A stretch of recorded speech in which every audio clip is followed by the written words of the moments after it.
On se retrouve, Jean-Louis Montagu, bonjour. Bonjour, Monsieur Gadot. Et on retrouve notre invité. Oui, et puis bonjour quand même aux auditeurs fidèles. Bien sûr. Que je remercie de leur fidélité parce que notre série continue. Autour de l'histoire.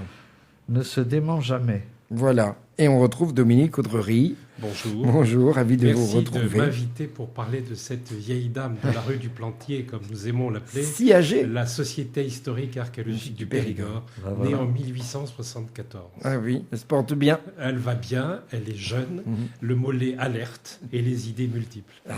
Juste un détail, qu'est-ce qui s'est passé en 1874 qui fait que des gens ont eu envie de se réunir? Alors, plus généralement, dans la deuxième moitié du 19e siècle, on découvre ou redécouvre ce que nous appelons aujourd'hui le patrimoine.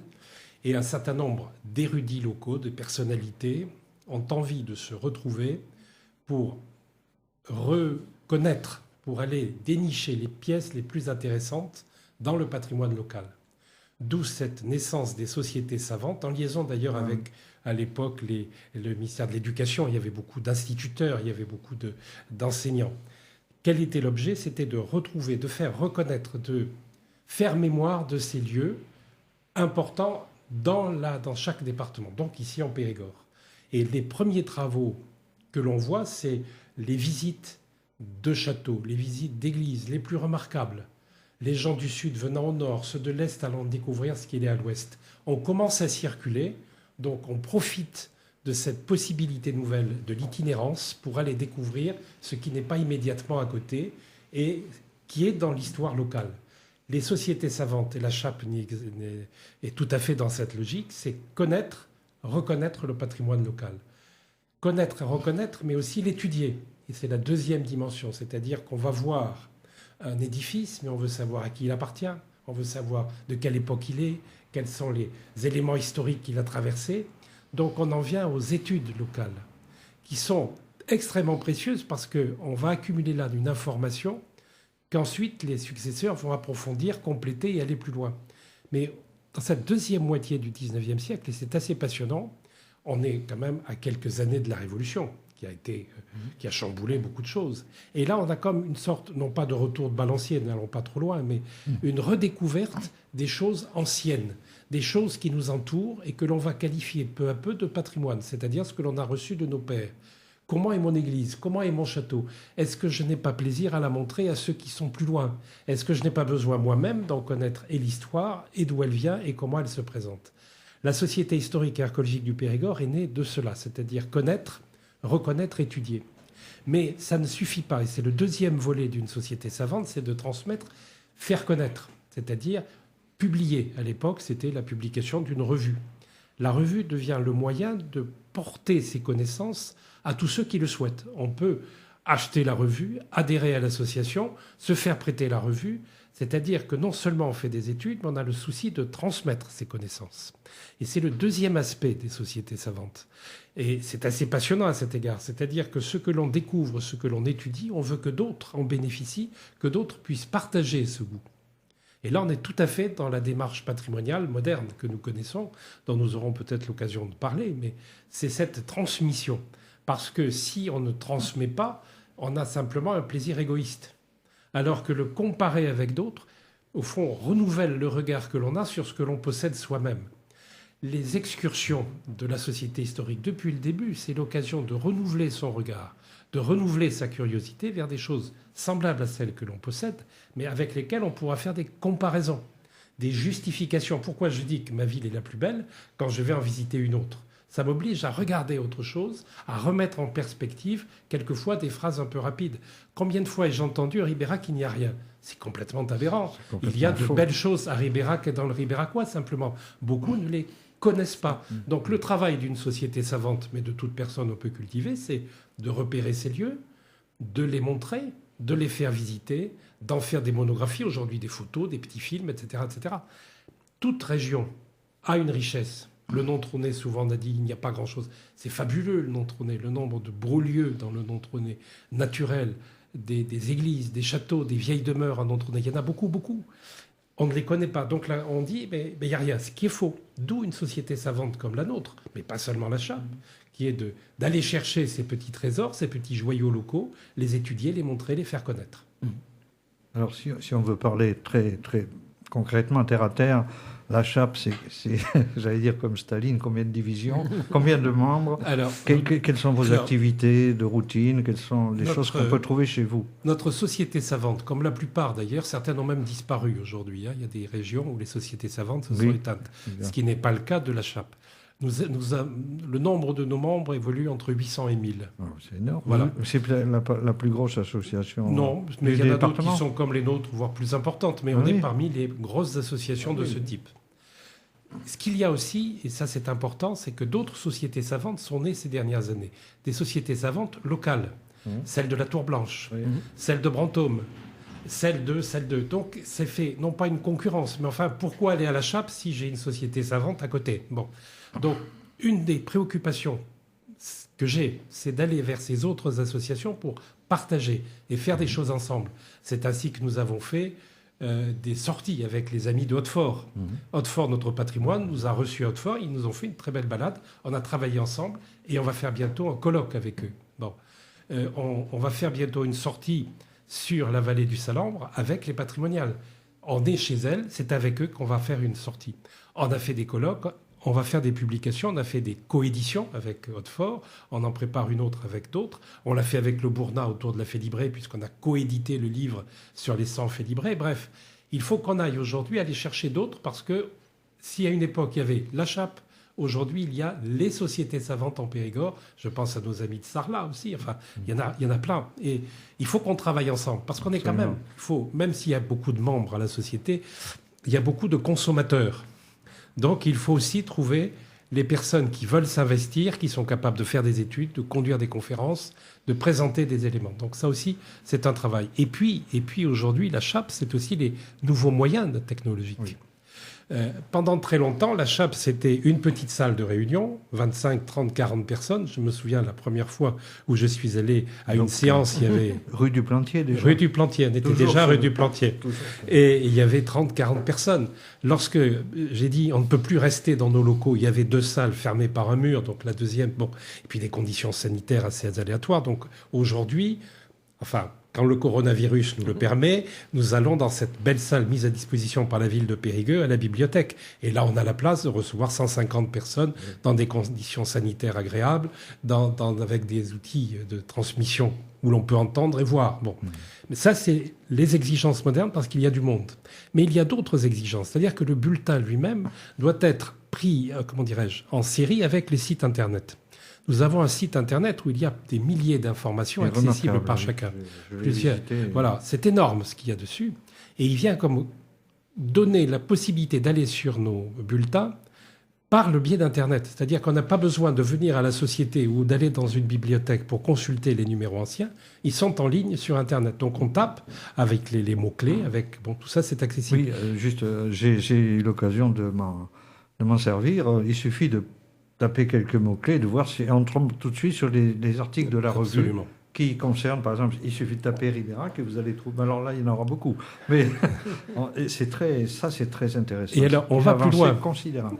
Car il y a non seulement nos informations, c'est-à-dire plusieurs milliers, mais le site, et là je vais prendre un mot technique que j'ai appris il n'y a pas longtemps, donc je vais le sortir avec beaucoup de fierté, on est aussi un portail. C'est-à-dire que d'autres sociétés peuvent venir sur notre site pour partager des connaissances. C'est-à-dire que si on va sur le site de la chape renvoie vers d'autres. Je pense au Green de Nontron, je pense à certaines archives diocésaines qui sont en ligne, et il y en a d'autres qui sont en train de vouloir nous rejoindre sur le site et bénéficier de ce site que nous avons. D'autant plus que le responsable du site est en train de mettre en place ce que l'on appelle le Wikichap, qui est un peu sur le principe de Wikipédia, puisque c'est le même logiciel, mais adapté au Périgord, adapté à nos collections, si bien qu'on a quelque chose qui devient beaucoup plus facile d'accès, beaucoup plus général, et qui permet aussi d'intervenir, poser des questions, voire même apporter des études. Bien évidemment, ce sera contrôlé, on ne va pas publier n'importe quoi, mais ça permet à des personnes extérieures d'apporter leurs compétences, comme sur Wikipédia. Et ça, c'est quelque chose que l'on met en place. Alors, ça, c'est très bien. C'est important, parce qu'il faut que l'on accumule des connaissances, on continue le bulletin, mais il faut qu'on diffuse. Et c'est pourquoi on a créé à côté ce qu'on appelle Mémoire vivante, qui est une petite publication mensuelle, uniquement sur Internet, envoyée aux membres et à nos correspondants, c'est-à-dire 1200 personnes à peu près, enfin 1200 destinataires, dans lequel on aborde des petits sujets, enfin très courtement. Par exemple, la batellerie. Anne-Marie Cocula nous a permis de faire un petit texte à partir de ses travaux et on a mis des cartes postales. On va parler bientôt du vin Henri Béracois. Il y a un petit article qui est prêt avec des châteaux de vin, la mémoire du vin. Bref, rappeler avec Mémoire vivante des petits éléments qui n'ont pas nécessairement leur place dans le bulletin. Ce ne sont pas de grandes études, mais ça permet à des esprits curieux de parler de la truffe. Voilà. Donc on parle aussi d'alimentation. Bon. Et puis, on va encore plus loin, parce qu'il y a des personnes compétentes, donc j'abuse un peu de leur gentillesse, on fait des livres numériques. Alors, je sais, cher ami, que vous en faites, mais on en a fait un sur l'église Saint-Étienne de la Cité, qui a été restaurée récemment. On a fait un livre numérique où on voit des photos anciennes et des photos contemporaines. Et la ville de Périgueux a été très contente. Enfin, il y a un partenariat de fait. On a fait aussi quelque chose sur les rétables de Saint-Front et de Saint-Étienne qui ont été restaurés et remis en place. Et puis, on prépare un document un peu plus important sur la truffe. Pourquoi la truffe ? Parce qu'on va faire un livre numérique qui va pouvoir circuler en Périgord, bien sûr, puisqu'il n'y a de truffe que du Périgord, mais aussi à travers le syndicat. Et puis, le syndicat, c'est la France, c'est l'Italie, c'est la Chine. Et donc, ce livre numérique qu'on va faire avec nos amis du syndicat de la truffe, des spécialistes de la truffe, va circuler. Et là, on remplit totalement notre mission, qui est d'organiser une connaissance. Celui qui va s'occuper de cela est un de ceux qui connaît le mieux la filière truffe, ce qu'elle est son histoire, comment elle est utilisée, mais aussi diffuser, c'est-à-dire au-delà de nos membres, en France, en Europe et ailleurs. Et là, on change d'échelle. Alors, je ne dis pas ça pour faire de... Je crois qu'on rejoint le patrimoine aujourd'hui, l'idée de patrimoine qui doit s'adapter, qui doit user des moyens nouveaux pour aller chercher et pour aller informer les personnes. Un élément tout simple, on avait une lettre d'information papier qu'on envoyait il y a seulement 20 ans, il y a 15 ans. Et puis, quand on a eu le site Internet, on a fait une petite lettre d'information qui était tout à fait sympathique. On vient de changer complètement, on fait ce qu'on appelle l'infolettre. Et on peut mettre là-dessus toute une série d'informations qui autrefois étaient dans le bulletin ou pas, qui étaient lues ou pas, et qui maintenant sont disponibles sur le site, mais avec cette infolettre qui est assez longue, avec des rubriques très simples et des renvois. Vous savez, les petites choses qu'on met en italique, là, on appuie dessus, et puis on a un site qui s'ouvre, ce qui permet... Les hyperliens. Voilà. Et c'est assez passionnant, parce que on est obligé aujourd'hui de s'ouvrir à ces techniques. Donc la vieille dame de la rue du Plantier, vous me regardiez tout à l'heure en me disant, est-elle si vieille que ça ? Non, elle est toute jeune. Elle a des jambes qui lui permettent de courir dans la modernité et qui, malgré tout, garde ses traditions, études, transmission avec des moyens modernes. Je regarde d'oublier les colloques. Parce qu'aujourd'hui, il y a toujours des personnes savantes qui font des études ponctuelles, des articles. Mais il est important aussi, sur des thèmes donnés, d'aller chercher des personnalités savantes et de les inviter à travailler sur des sujets nouveaux. Je rappelle qu'à Saint-Méard-de-Drône, nous avions fait un colloque à partir des peintures murales de Saint-Méard-de-Drône sur les peintures murales en général, et nous avons eu à cette occasion un certain nombre de spécialistes. On va le faire à Hautefort sur le paysage. En septembre, on fait un colloque sur le paysage qui est tout à fait riche parce qu'on va parler des paysages périgourdins, mais avec des spécialistes nationaux. Voilà, alors, je parle trop. Non, je m'excuse, mais c'est passionnant, mais je pensais à une question de base pour le citoyen lambda. Comment on rentre à la chape? Et vous avez beaucoup parlé spécialiste, on a l'impression que c'est réservé à l'élite. Mais quelles conditions remplir pour rentrer à la chape et comment ça se passe? Qui contacter?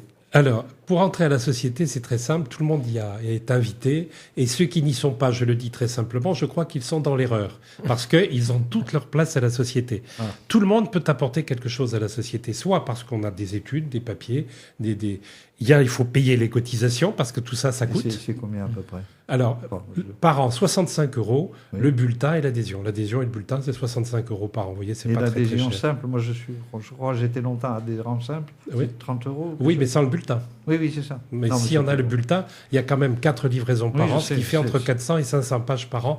Et tout ça coûte, et il faut qu'il y ait un nombre de personnes significatif, sinon on ne pourra pas couvrir nos frais. Donc, qui peut venir? Toute personne est invitée, avec ses compétences et ses envies, ou sa simple curiosité. Qui contacter surtout? 18 rue du Plantier. À Périgueux. On fait une demande, ou on passe un coup de fil. Alors, oui. Oui, on écrit, ou on va sur le site. On va sur le site directement. Voilà, et puis les bulletins sont là. Il n'y a pas un délégué CHAP ici? Non, il n'y a pas de délégués locaux. Ça existait à une époque, et puis on ne le fait plus parce que c'était lourd, c'est très lourd tout ça. Il faut le gérer. Mais toute personne, c'est pas très cher, et toute personne ensuite viendra aux réunions du mercredi, participera aux sorties, pourra venir au colloque, recevra le bulletin, recevra les lettres d'information. Une question aussi que je m'étais posée lors de l'AG, vous êtes reconnu d'utilité publique. On est reconnu d'utilité publique. Qui permet aussi de défiscaliser des dons. Absolument. C'est marqué en page 3 de couverture. Oui, mais autant le répéter ici.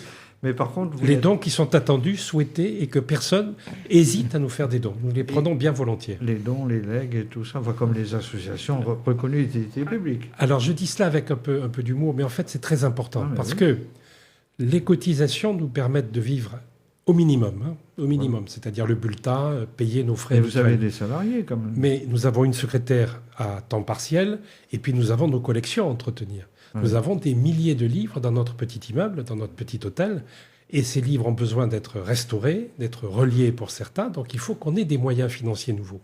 Et ça, c'est une réflexion que nous conduisons, que nous allons conduire dans les 2 années qui viennent, comment mobiliser un partenariat autour de la société pour conforter nos trésors.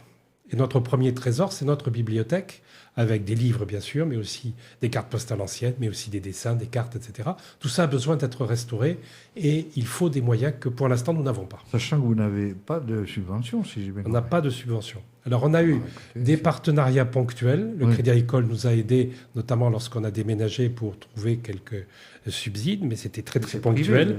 Et la ville de Périgueux nous assure de nous accueillir à la bibliothèque. Voilà, c'est les aides habituelles, mais nous n'avons pas de subsides habituels, nous n'avons pas de subvention. Voilà, la société n'a pas de subvention. C'est important à savoir. Et on veut développer un partenariat, c'est-à-dire sur des projets. On ira voir le conseil départemental ou tel organisme financier ou tel autre partenaire lui disant « Voulez-vous nous aider à faire telle chose ?» La bibliothèque, est-ce que vous nous aidez à restaurer les reliures? Est-ce que vous nous aidez à... Par exemple, notre bulletin, il y a 2 ou 3 années où les reliures n'ont pas été faites. Donc, ce qui est dommage, parce que pour conserver le bulletin, il faut qu'on les relie, ne serait-ce que pour sa conservation. Or, nous n'avons pas les moyens tout de suite, même si, depuis que nous avons déménagé, nous avons remis au clair un certain nombre de dépenses, donc beaucoup plus limitées, dans notre immeuble que vous connaissez, cher ami, qui est tout à fait convenable et agréable. Il est, entre les guillemets, moderne et adapté à nos besoins. Ça semble du détail, mais ça me semble très important à préciser, parce que les associations survivent parfois difficilement, mais vous, je pense quand même que vous avez une telle ancienneté que... Vous n'avez pas besoin de vous justifier. Non, mais quand même, et c'est d'ailleurs très bien. Quand on voit un partenaire nouveau, il nous demande sur quoi vous travaillez-vous, comment on peut vous aider. Et c'est très bien parce que ça oblige le conseil d'administration, mais aussi les membres, à prendre conscience que ça n'est pas seulement de la consommation.